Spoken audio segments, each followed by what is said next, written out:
நாட்களில் ஆண்டவர் இதற்கு எதிராக உள்ள ஒரு கடுமையை எகிப்து நாட்டிலிருந்து வெளியே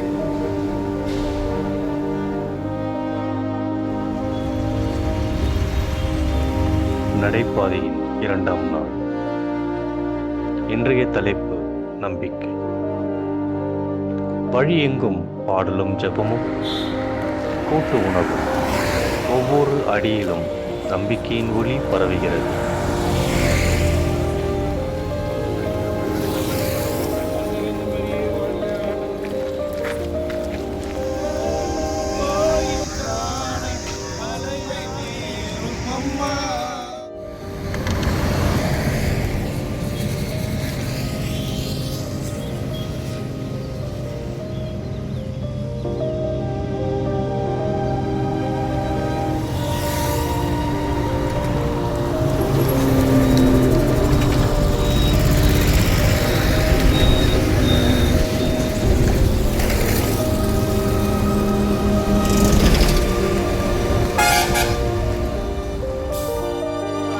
என் பேர் மீனா. நான் கன்னிகாபுரம் மாதா கோயிலேருந்து வந்துட்டு இருக்கோம். சின்னமலை கன்னிகாபுரம் மாதா கோயில வந்துட்டு இருக்கோம்.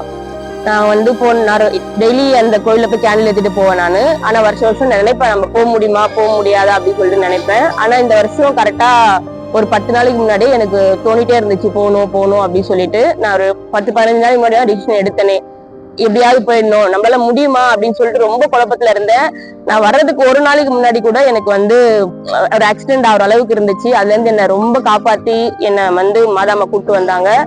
அப்புறம் பாத்தீங்கன்னா நான் ரொம்ப ஒரு நாளைக்கு முன்னாடி ரொம்ப நான் பயந்துட்டே இருந்தேன். அதுக்கப்புறம் 2 நாள் எப்படி நடந்தனே தெரியல. அதுக்கப்புறம் நம்ம கன்னிகாபுரத்தோடைய பங்குல இருந்து எனக்கு ரொம்ப உதவி பண்ணி இப்ப 3ஆவது நாள் ஸ்டார்ட் பண்ணிருக்கோம். அவங்க கிட்ட வேண்டது எல்லாமே கிடைக்கும். கன்னிகாபுரம் பங்குல இருந்து 25 வருஷமா வந்துட்டு இருக்காங்க. அங்க நிறைய பேர் குழந்தைக்காக வேண்டி குழந்தை வரம் கொடுத்துருக்காங்க அம்மா. அதுக்கப்புறம் வேலை இல்லாதவங்க வேலை வரம் கொடுத்துருக்காங்க. வேண்டது அவங்க கிட்ட நடக்கும். நீங்களும் மாதாமாவை பார்க்கணும். எங்க மூலியமா உங்களுக்கு நாங்க போறது உங்களுக்கும் பிளஸிங் கிடைக்கும். மாதாமா கிட்ட வேண்டிக்கிறோம். நன்றி.